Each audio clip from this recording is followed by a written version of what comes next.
Good evening बच्चों।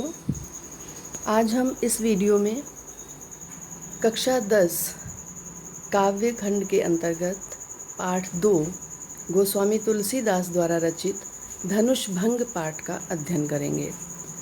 धनुष भंग शीर्षक में गोस्वामी तुलसीदास जी द्वारा रचित रचना रामचरितमानस का कुछ अंश दिया गया है। इसमें तुलसीदास जी ने उस समय का वर्णन किया है जब श्री राम सीता स्वयंवर में पहुँचे थे और उन्होंने शिव जी का धनुष तोड़कर, जो शिव धनुष था राजा जनक के दरबार में रखा हुआ था, और जिसे लेकर प्रतिज्ञा की थी जनक ने कि जो इस धनुष को तोड़ देगा उसी के साथ सीता का विवाह करेंगे। अजगव नाम था उस धनुष का। तो श्री राम ने वो धनुष तोड़कर जनक जी की उस प्रतिज्ञा को पूरा किया और सीता से विवाह किया। धनुष टूटने के पश्चात जो वहाँ का दृश्य था और धनुष टूटने से पहले जो दृश्य है वो तुलसीदास जी ने बहुत सुंदर वर्णन किया है। रूपक के माध्यम से मार्मिक वर्णन है, एक सजीव चित्रण कह सकते हैं। तो हम देखते हैं। उदित उदयगिरि मंच पर रघुवर बाल पतंग। तुलसीदास जी लिखते हैं सबसे पहला दोहा ये कि उदित उदयगिरि। उदित का अर्थ है उदय होना, उदित हो जाना, उदय हो जाना। उदयगिरि, गिरि का अर्थ है पर्वत। उदयगिरि अर्थात उदयाचल पर्वत। मंच पर, रूपक अलंकार बहुत अच्छा है इस दोहे में। सांग रूपक आया है। रूपक अपने अंगों के साथ जहाँ आता वहाँ सांग रूपक कहा जाता है। सांग मतलब एक ही पंक्ति में जहाँ कई बार रूपक आ जाए वहाँ सांग रूपक, इस तरह समझ सकते हैं इसको। उदयाचल पर्वत के समान बने हुए उस मंच पर, मंच रूपी उदयाचल पर्वत पर रघुवर बाल पतंग। बाल पतंग मतलब बाल पतंग का अर्थ है सूर्य। बाल कौन सा? बालक, छोटा। बाल पतंग, उस बाल सूर्य के, कौन से बाल सूर्य? रघुवर, श्री राम। मंच रूपी सीता स्वयंवर के मंच रूपी उदयाचल पर्वत पर श्री राम रूपी बाल सूर्य के उदय होने से विकसे मीन्स खिल उठे संत सरोज सब। संत रूपी कमल खिल उठे। जैसे सूर्य उदय होता है तो कमल खिल जाते हैं, वैसे ही जब श्री राम रूपी बाल सूर्य उदय हुआ तो वहाँ उपस्थित संत साधु रूपी कमल खिल उठे। हर्षे लोचन भृंग, ये भा है भृंग, और उनके नेत्र रूपी भंवरे प्रसन्न हो उठे, हर्षित हो गए। तो ये इसकी व्याख्या। इसमें अगर सिर्फ इतना आता है तो सबसे पहले हम संदर्भ लिखेंगे कि प्रस्तुत दोहा हमारी पाठ्यपुस्तक हिंदी के काव्यखंड में संकलित धनुष भंग शीर्षक से अवतरित है। इसके रचयिता भक्ति काल की श्री राम भक्ति काव्यधारा के अद्वितीय कवि तुलसीदास जी हैं। फिर प्रसंग लिखेंगे कि यहाँ पर श्री राम का सीता स्वयंवर में पहुँचने का सुंदर वर्णन तुलसीदास जी ने किया है। इसके पश्चात व्याख्या। फिर काव्यगत सौंदर्य। काव्यगत सौंदर्य में भाषा अवधि है। तुलसीदास जी ने अवधि भाषा का प्रयोग किया है। छंद यहाँ दोहा है। शैली प्रबंध है। रस श्रृंगार है।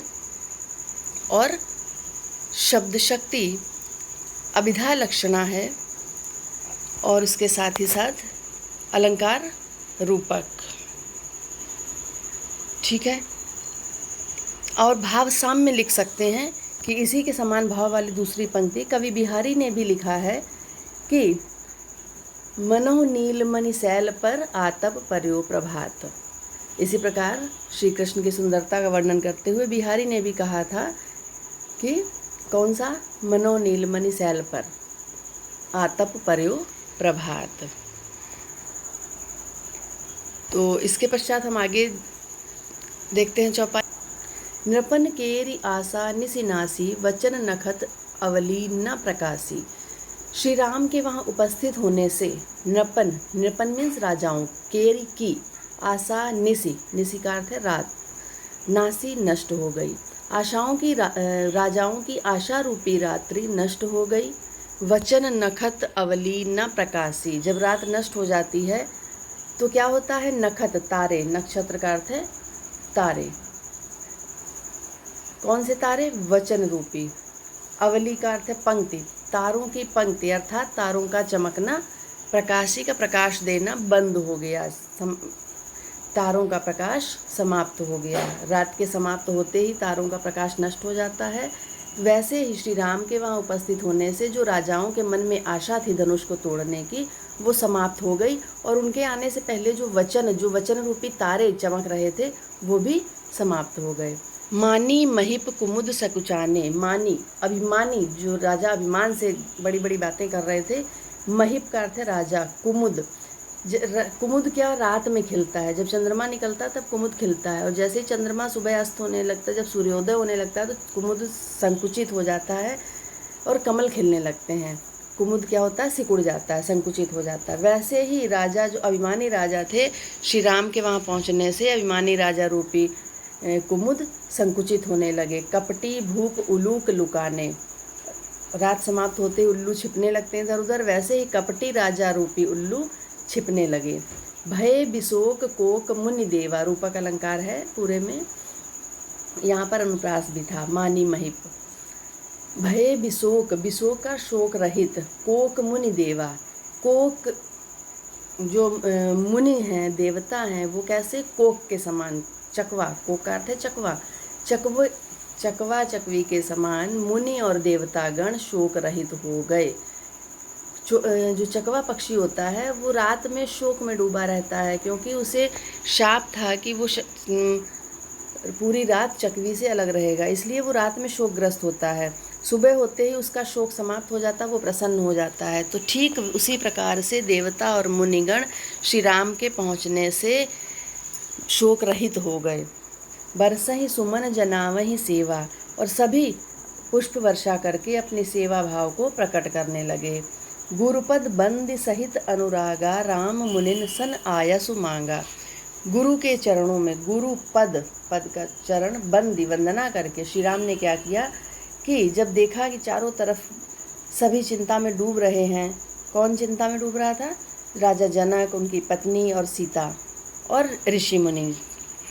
ऋषि मुनियों को विश्वास था कि श्री राम के आने से अब धनुष टूट जाएगा, तो श्री राम भी उठे और उन्होंने गुरु के चरणों में, गुरु विश्वामित्र उनके साथ गए थे, गुरु के चरणों में वंदना करके प्रेम सहित, अनुराग का अर्थ है प्रेम, प्रेम सहित उन्हें नमन किया, प्रणाम किया। और राम मुनिन सन, मुनियों सहित, सन से आयसु आज्ञा, मुनियों से उन्होंने आज्ञा मांगी। सहजई चले सकल जग स्वामी, मत मंजू बर कुंजर गामी, कुंजर का अर्थ है हाथी, बर श्रेष्ठ, मंजू सुंदर, मत मतवाला। सहजई, सहज भाव से, बहुत ही नॉर्मली जिसे हम कह सकते हैं, स्वाभाविक रूप से, सकल जग स्वामी, संपूर्ण संसार के स्वामी, संपूर्ण संसार के स्वामी मुनियों से आज्ञा लेकर बहुत ही सहज भाव में ठीक वैसे ही चले जाते हैं जैसे कि कोई मतवाला हाथी अपनी चाल में चला जा रहा हो। चलत राम सब पुर नर नारी, पुलक पूरी तन भय सुखारी। श्री राम के चलते ही सब पुर, पुर मीन्स जनकपुर के नर नारी, जनकपुर के सभी वासी, सभी नर नारी प्रसन्न हो गए। पुलक पूरी, पुलकित हो गया उनका शरीर, और तन भय सुखारी, और तन पुलकित हो गया, मन सुखी हो गया। बंद पितर सुर सुकृत संभारे, और सभी उपस्थित वहाँ जितने भी नर नारी थे, जितने भी नगरवासी थे, वो क्या करने लगे कि सभी से अपने अपने देवताओं और पुण्य कर्मों को, सुकृत का अर्थ है पुण्य, संभालने लगे, अर्थात स्मरण करने लगे उनका कि हमने जो कुछ भी इस जन्म में या पिछले जन्म में जो भी पुण्य किया हो, जो हमारे देवता हों, जो हमारा साथ देना चाहते हों, जो कुछ पुण्य प्रभाव हमारे, अगर हमारे पुण्यों का जरा भी प्रभाव हो तो शिव धनु मृणाल, मृणाल का अर्थ है कमल, कमल की डंडी की तरह शिव धनुष को श्री राम तोड़ लें। तोरहु राम गणेश गुसाई, हे गणेश जी, अगर हमने जरा भी पुण्य किए हैं, हमारी आपके प्रति जो भी भक्ति है, उस भक्ति का पूरा प्रभाव आप श्री राम को दे दीजिएगा। श्री राम इस धनुष को ठीक उसी प्रकार तोड़ लें जैसे कि साधारण कमल की डंडी तोड़ दी जाती है। तो यहाँ पर नगरवासियों का श्री राम के प्रति प्रेम दर्शाया गया है, स्नेह भाव दर्शाया है, भक्ति दर्शाई गई है कि वो भी चाहते थे कि राम ही शिव धनुष तोड़े। तो यहाँ पर भी भाषा अवधि है, शैली प्रबंध है, छंद चौपाई है, रस वात्सल्य भक्ति दोनों हैं और शब्द शक्ति अभिधा लक्षणा। इसके पश्चात आगे राम ही प्रेम समेत लखी सखिन समीप बुलाई सीता मातु स्नेह बस बचन कहें बिल खाई।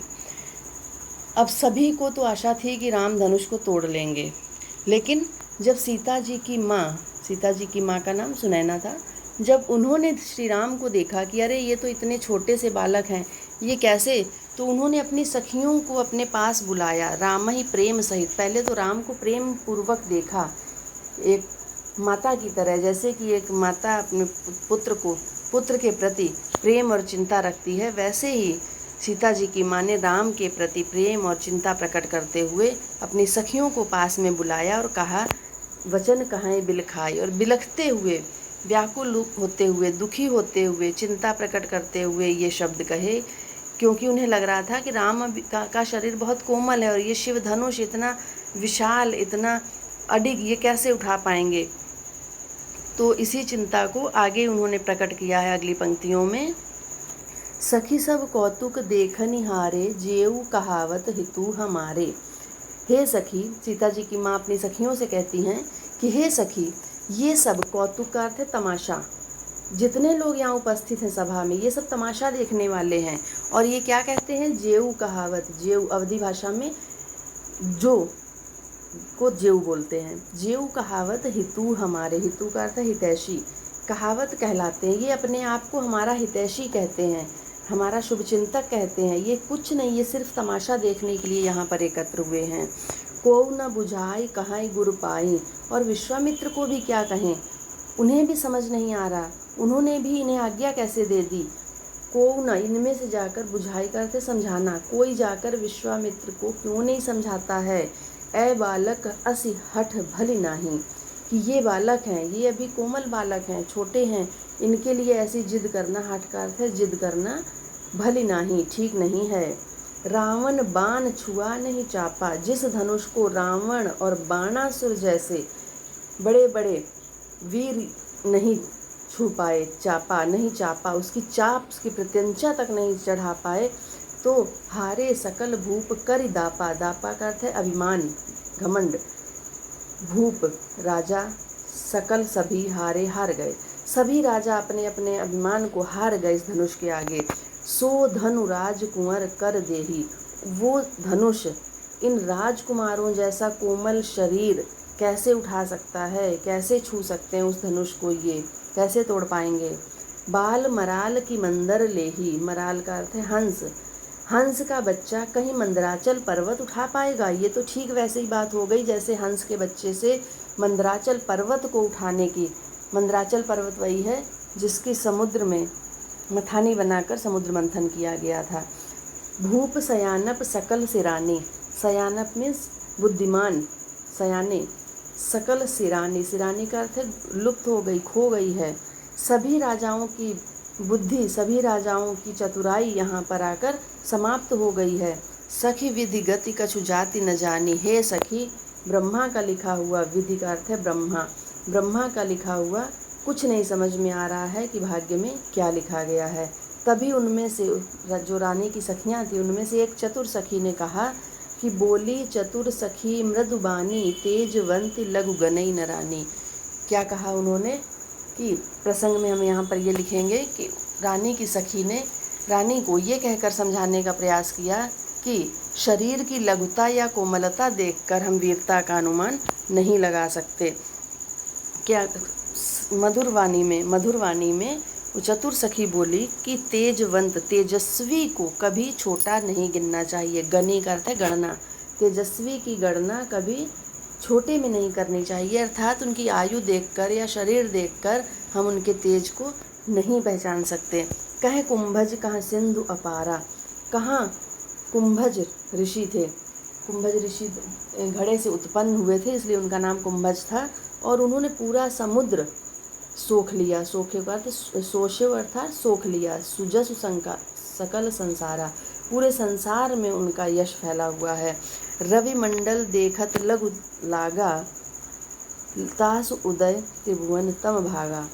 और आकाश मंडल भी देखने में बहुत छोटा सा लगता है, रवि मंडल जो सूर्यमंडल है, सूर्यमंडल भी दूर से देखने में सूर्य छोटा सा लगता है, लेकिन उसके उदय होते ही तीनों लोकों का अंधकार दूर हो जाता है।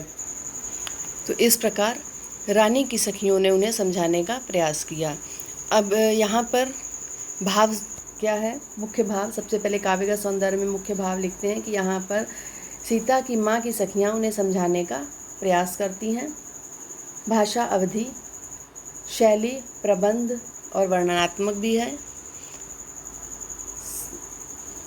अलंकार, रूपक और दृष्टांत, विभिन्न दृष्टांत दिए गए हैं समझाने के लिए बात को। दृष्टांत अलंकार भी है।